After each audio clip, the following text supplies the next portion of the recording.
Un coup près. Allez, vous avez la parole, direction la cour d'appel de Rennes. Oui, qui a rendu il y a quelques jours une décision inédite. Un exploitant éolien a été condamné à indemniser 13 propriétaires riverains pour la perte de valeur de leur maison. 27 à 80 000 euros par maison, soit 20 à 30% de leur valeur.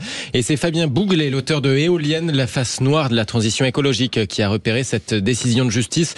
Bonsoir Fabien Bouglet. Bonsoir, toutes les grandes voix. Et les vraies voix, elles sont vraies. Les grandes sommes vraies. Elles sont vraies. Merci d'être avec nous dans les vraies voix sur Sud Radio. Alors, c'est vraiment une première, cette décision ? Tout à fait, c'est la première fois que des exploitants éoliens, en l'occurrence c'était un parc éolien en Bretagne, à Megleven, près de Pont-Aven, sont condamnés pour des troubles anormaux de voisinage à payer une indemnité qui représente la perte de valeur des maisons consécutives au fonctionnement de ces éoliennes.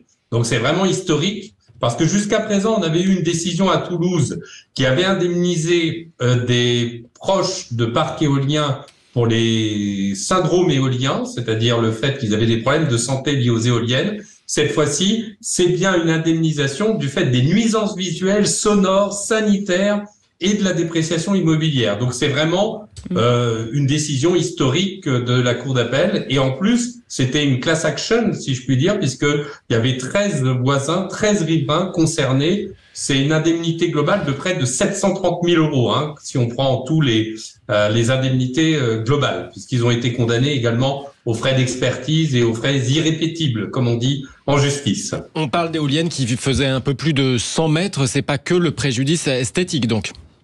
Tout à fait. Alors, en fait, il faut comprendre, et c'est ce que je développe dans mon livre Éolienne, la face noire de la transition écologique. Il s'agissait là d'éoliennes de 120 mètres de haut, outre la dimension de proximité des maisons, puisque les premières éoliennes étaient à 500 mètres des habitations, les plus éloignées à 1300 mètres des habitations. C'est énorme, dans un cadre de vie d'un village. Vous avez le son, vous avez les enjeux électromagnétiques, ça a été évoqué d'ailleurs par la décision, vous avez le problème de son. Et je vous rappelle qu'il y a quelques jours, le 8 mars, le Conseil d'État a rendu également une nouvelle décision absolument historique sur les protocoles de prise de son des éoliennes qui avaient été modifiés par l'État à la demande des exploitants éoliens.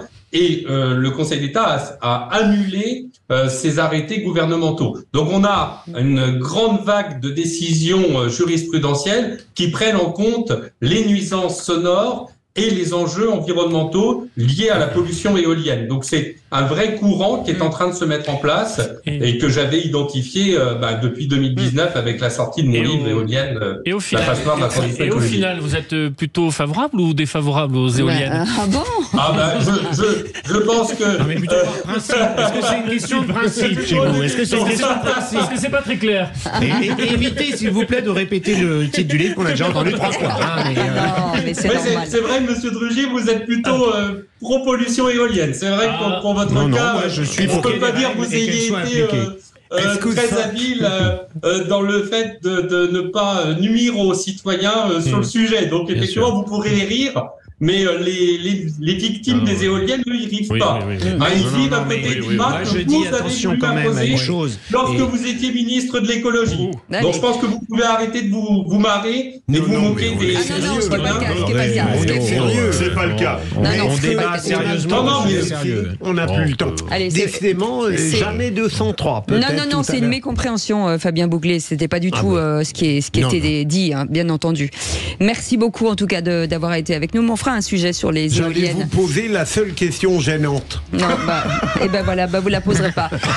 On a échappé au procureur. Et on vous invitera, bien entendu, pour en parler, Fabien Bouglet, auteur de Éolienne, la face noire de la transition écologique. Allez, vous restez avec nous dans